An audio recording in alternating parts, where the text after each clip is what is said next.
असं आहे की ह्या देशाचे ज्येष्ठ नेते, त्याचबरोबर आपल्या भारत देशाचे माजी संरक्षण मंत्री, माजी कृषी मंत्री आदरणीय शरदचंद्रजी पवार साहेबांचा आज वाढदिवस आहे. खरं तर पवार साहेब यांनी या देशामध्ये आणि राज्यामध्ये एक अत्यंत सुसंस्कृत विचारानं राजकारण केलं. ते राजकारण करत असताना राजकारण करतात, परंतु वैयक्तिक जीवनामध्ये विरोधी पक्षाच्या लोकांसमोर वागताना सुद्धा ते नेहमीच समोरच्या माणसाचा सन्मान करून, आदर करून ते वागत असतात. आयुष्यामध्ये त्यांच्यावर अनेक आरोप झाले, अनेक टीका झाल्या, अनेकांनी अनेक प्रकारे त्यांच्याबद्दल संशय व्यक्त करण्याचा प्रयत्न केला, परंतु मी त्यांना जवळून पाहिलं आहे. मी त्यांच्याबरोबर बरीच वर्षे काम केलं आहे. ते राजकारण करायचं असेल त्या ठिकाणी राजकारण करतात, परंतु वैयक्तिक जीवनामध्ये किंवा आपल्यासमोर कोणीही कोणत्याही मदती करता आला तर त्याच्यासमोर ते राजकारण करत नाही किंवा त्याला राजकीय चष्म्यातून ते कधीही बघत नाही. आणि म्हणून राजकारण करत असताना त्यांनी राजकारणाची परिसीमा आणि कक्षा ही निश्चित केलेली आहे. अशा एका महान नेत्याचा आज वाढदिवस आहे. पवार साहेबांचा वाढदिवस म्हणजे एक, खरं सांगितलं तर आम्हा सर्वांना एक दिवाळीचा सण वाटावा अशा पद्धतीचाच तो वाढदिवस असतो. कुठल्याही विषयावर कधीही कुठेही कोणीही कोणतीही माहिती विचारावी आणि ती पवार साहेबांच्याकडे नसावी असं कधीच झालेलं नाही. आणि म्हणून अशा ह्या नेत्याला मी दीर्घायुष्य चिंतितो. माझं ग्रामदैवत आई शारदेनं त्यांना शतायुष्य करावं, उत्तम आरोग्य द्यावं असा माझ्या कुटुंबातर्फे आणि उद्धव बाळासाहेब ठाकरे पक्षातर्फे मी त्यांना या ठिकाणी शुभेच्छा देतो. रवींद्र चव्हाण यांची आज पीसी झाली आणि त्यांनी त्या पीसीमध्ये त्यांनी सांगितलं की दुसरं, या राज्यातले आणि या देशातले एक नेते, माजी लोकसभेचे माजी अध्यक्ष, पार्लमेंटचे माजी गृहमंत्री आदरणीय शिवराज पाटील चाकूरकर सरांचं सुद्धा आज देहावसन झालं. ते स्वर्गवासी झाले असं कळलं. एक अतिशय मृदुभाषी परंतु खूप गाढा अभ्यास असलेला नेता आणि त्याचबरोबर विचारांची बैठक पक्का असलेला नेता आज आपल्या सर्वांना सोडून गेलेला आहे. मी माझ्या कुटुंबातर्फे आणि उद्धव बाळासाहेब ठाकरे या पक्षातर्फे शिवराज साकूरकर पाटलांना मी या ठिकाणी भावपूर्ण श्रद्धांजली अर्पण करतो. रवींद्र चव्हाण यांची आज पीसी झाली. त्या रवींद्र चव्हाण पीसीमध्ये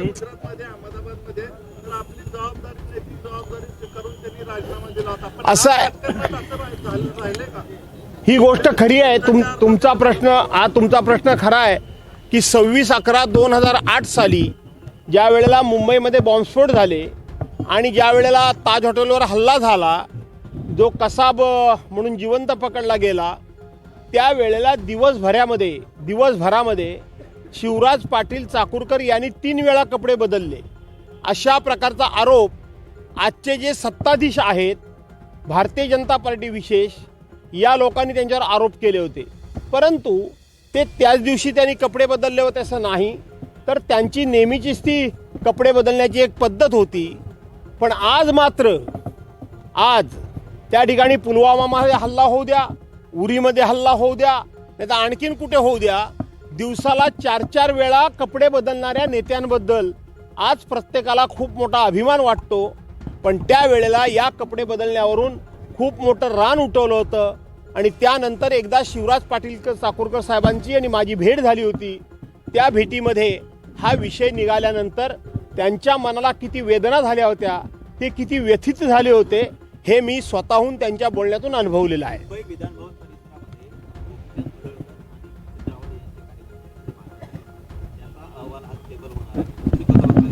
असं आहे की हे कधीतरी घडणारच होतं, पण हे फार कमी घडलं.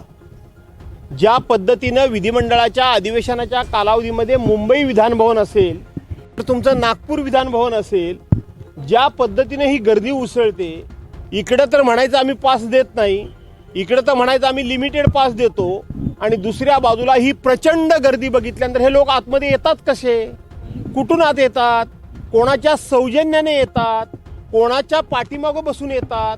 आणि म्हणून येणाऱ्या लोकांची व्यवस्थितपणे चौकशी सिक्युरिटी डिपार्टमेंटला करता येत नाही आणि म्हणून कधीतरी काहीतरी घडणारच होतं. ते 2 आमदारांच्या कार्यकर्त्यांमध्ये घडलं.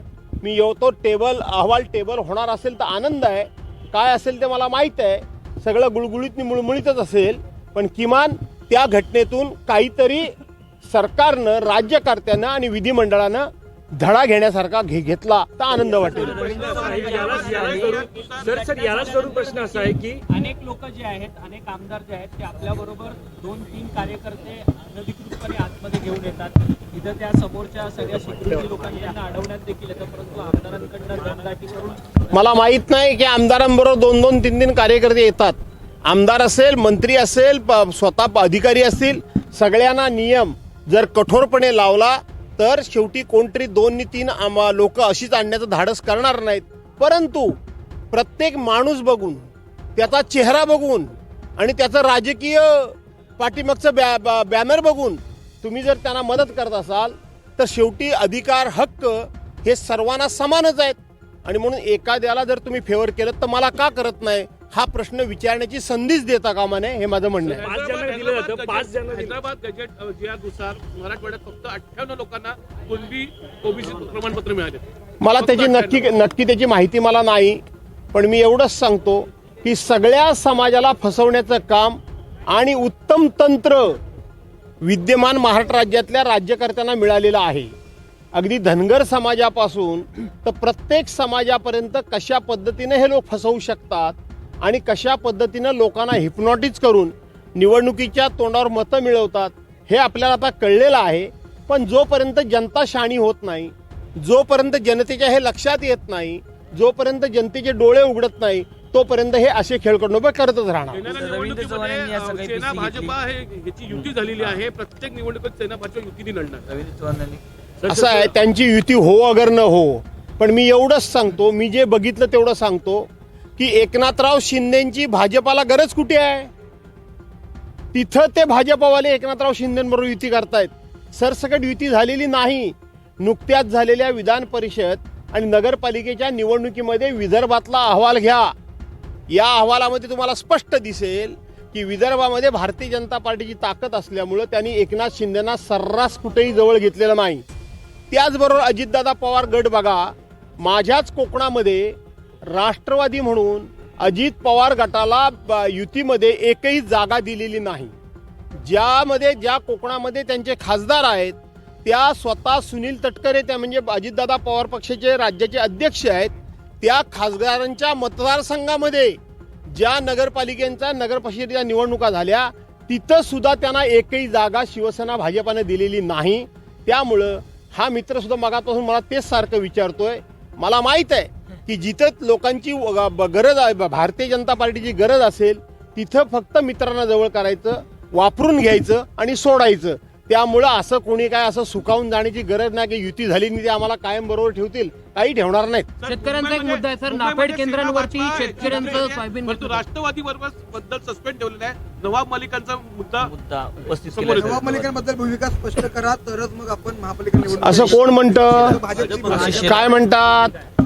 नवाब मलिक आता असं आहे की नवाब मलिक, आता हा नवाब मलिकांचा मुद्दा काय आहे? बॉम्बस्फोट कधी झाले आणि नवाब मलिकांना त्या ठिकाणी बॉम्बस्फोटाच्या आरोपीचे बरोबरी कधी ठरवलं?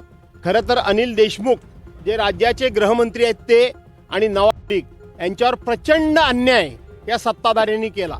त्या ऐकून घ्या जरा, त्यांना देशद्रोही ठरवलं का? अनिलराव देशमुखांच्या संदर्भामध्ये जे चांदीवाल आयोग नेमला गेला होता त्या चांदीवाल आयोगाचा अहवाल येऊन, त्यांचा रिपोर्ट येऊन किती दिवस झाले? का सरकार जर एवढं निष्पृह असेल, सरकार जर एवढं स्वच्छ असेल, त्यावेळेला आरोपांची राळ उठवली. तो अहवाल टेबल का करत नाही विधानसभेच्या अधिवेशनमध्ये? तो करत नाही. आणि म्हणून नवाब मलिक जे आहेत ते मागच्या वेळेला सभागृहामध्ये जाऊन कुठे बसले होते? काय सांगितलं त्यांनी? एकमेकाला पत्र लिहिण्याची नाटकं करतात हे मुख्यमंत्री आणि उपमुख्यमंत्री. कडेकडेला बसतात आणि पत्र कसली लिहितात? मी स्वतः ज्या वेळेला नवाब मलिक आमच्याबरोबर नाही असं सांगितलं त्यावेळेला नवाब मलिकांचा सीट नंबर काय आहे आणि तो सीट नंबर कोण देतं? अध्यक्षांच्या ऑफिसमधून दिला जातो, सचिवालयातून दिला जातो. त्यावेळेला मी ते बघितलं की नवाब मलिकांना इकडे जरी बसायला लावलं असलं तरी सत्ताधारी पक्षाच्या बाजूलाच नवाब मलिकांचा सीट नंबर होता. याचा अर्थ की हे लोकांना वेडे समजतात आणि वेडे बनवतात. देशद्रोही जवळचे झाले का? आता वेडे बनवतात आणि वेडे सांगितलं देशद्रोही जवळचे झाले का आता? कोणाला? देशद्रोही अहो जवळ यांना काही देशद्रोही वगैरे काही नाही. मागच्या वेळेला पालघरमध्ये उद्धव बाळासाहेब ठाकरे ज्यावेळेला मुख्यमंत्री होते त्यावेळेला एका साधूचा खून झाला. त्यावेळेला या लोकांनी असं काय रान उठवलं, असं काय देश पसरवलं की उद्धव साहेब काँग्रेस बरोबर गेले म्हणून हिंदू साधूंचे खून व्हायला लागले. आज त्याच ज्यांनी त्या मारणारा होता, खून केला होता, त्यानं भारतीय जनता पार्टी पक्षामध्येच प्रवेश केला. त्यामुळं ह्यांचं हिंदुत्व वगैरे बोलण्यासारखं बरंच आहे. हे फक्त दाखवण्याकरता आहे. मत जिथं कुठं मतं मिळतील तिथं त्यांचं हिंदुत्व पुढे मागे होत असतं. ओके. शिवाजी महाराजांचा पुतळा व्हावा अशी मागणी केली. मुळात काही वर्षांपूर्वी देशाचे पंतप्रधान नरेंद्र मोदी यांनी अरबी समुद्रामध्ये छत्रपती शिवाजी महाराज यांचा पुतळा व्हावा किंवा स्मारक व्हावं अशी मागणी केली होती आणि त्या संघाने कार्यक्रम पण घेतला होता. पाणी अर्पण कार्यक्रम झाला होता. नेमकं त्याचं काय झालं असा प्रश्न विचारला जातो. असं आहे की आपल्याकडे व्हीटी स्टेशन म्हणून नाव होतं, त्याचं CST म्हणजे छत्रपती शिवाजी महाराज रेल्वे स्टेशन नाव झालं. त्या ठिकाणी एक चांगल्या प्रकारचा अश्वारूढ पुतळा उभा राहावा अशा पद्धतीनं आमची मागणी आहे. त्याचबरोबर आमचे त्या भागातले जे खासदार अरविंदराव सावंत आहेत हे सातत्यानं केंद्राकडे या विषयामध्ये पाठपुरावा करत होते. तो विषय त्यांनी मला सांगितला की तुम्हीही विधानसभेमध्ये हा विषय मांडा आणि विधानसभेचा ठराव करून तुम्ही केंद्र सरकारच्याकडे पाठवा. म्हणून हा मुद्दा आपण सभागृहामध्ये उपस्थित केला, BSC मध्ये घेऊन सभागृहामध्ये उपस्थित केला आणि राज्याचे मुख्यमंत्री देवेंद्रजी फडणवीस यांनी मला स्पष्ट शब्दामध्ये सांगितलं की भास्करराव असा आता वेगळा ठराव करण्याची गरज नाही, कारण आता जो रेल्वे स्टेशनचा विकास होतोय त्याच्यामध्ये छत्रपती शिवाजी महाराजांचा अतिशय भव्य दिव्य पुतळा आपण उभा करणार आहोत आणि म्हणून वेगळा ठराव पाठवण्याची गरज नाही. परंतु नुकतंच आता आमचे अरविंद सावंत जे खासदार आहेत त्यांना केंद्रीय राज्यमंत्र्यांनी एक पत्र दिलं. काल अध्यक्ष म्हणाले की त्यांच्या कामकाजावर आपण बोलायचं नाही. मी त्यांच्या कामकाजावर बोलतच नव्हतो. तर अरविंद सावंतांना पत्र त्यांनी दिलं. त्या पत्रामध्ये त्यांनी ही भूमिका नाकारलेली आहे की त्या ठिकाणी पुतळा बसवणार आहे वगैरे काही त्यांनी मान्य केलं, किंबहुना ते नाकारलेली आहे. म्हणून पुन्हा एकदा सभागृहामध्ये हा मुद्दा उपस्थित केला आणि सभागृहाचं आणि मुख्यमंत्र्यांचं मी लक्ष वेधलं की त्या ठिकाणी पुतळा व्हावा. पण त्याच्यानंतर माननीय मुख्यमंत्री देवेंद्र फडणवीस यांनी सांगितलं की जो काही पत्र आलं असेल ते पूर्वीच्या आराखड्यानुसार आलं असेल. आम्ही नवीन सुधारित आराखडा तयार करतो आहोत आणि त्या पद्धतीनं CSTला पुतळा बसेल असं त्यांनी सभागृहामध्ये सांगितलंय. त्यांना मी धन्यवाद देतो. तो होईपर्यंत आम्ही पाठपुरावा करणार. आपण जो मला प्रश्न विचारला की अरबी समुद्रामध्ये आंतरराष्ट्रीय दर्जाचं छत्रपती शिवाजी महाराजांचं स्मारक होणार होतं, त्याचं काय झालं हा प्रश्न आपण विचारला. ही सगळी भूमिपूजन कधी झाली होती? 2018ला हे झालं होतं आणि 19ला त्यावेळेला पार्लमेंटची निवडणूक होती, बरोबर आहे. प्रत्येक वेळी या ठिकाणी निवडणुकीच्या अगोदर अशा घोषणा करायच्या, लोकांची मतं मिळवायची आणि लोकांना फसवायचं. काय झालं? इंदू मिलच्या परिसरामध्ये डॉक्टर बाबासाहेब आंबेडकरांचा आंतरराष्ट्रीय जे स्मारक होणार होतं त्याचं काय झालं?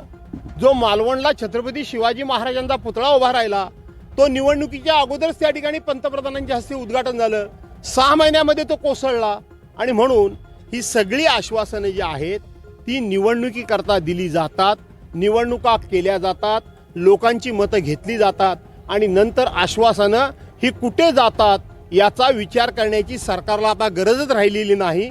सरकारला माहीत आहे की आपण लोकांना खोटे आश्वासनं दिली की लोक आपल्याला मतं देतात आणि म्हणून लोक जोपर्यंत जागरूक होत नाही तोपर्यंत हे अशा थापा मारत राहणारच आहे. ओके.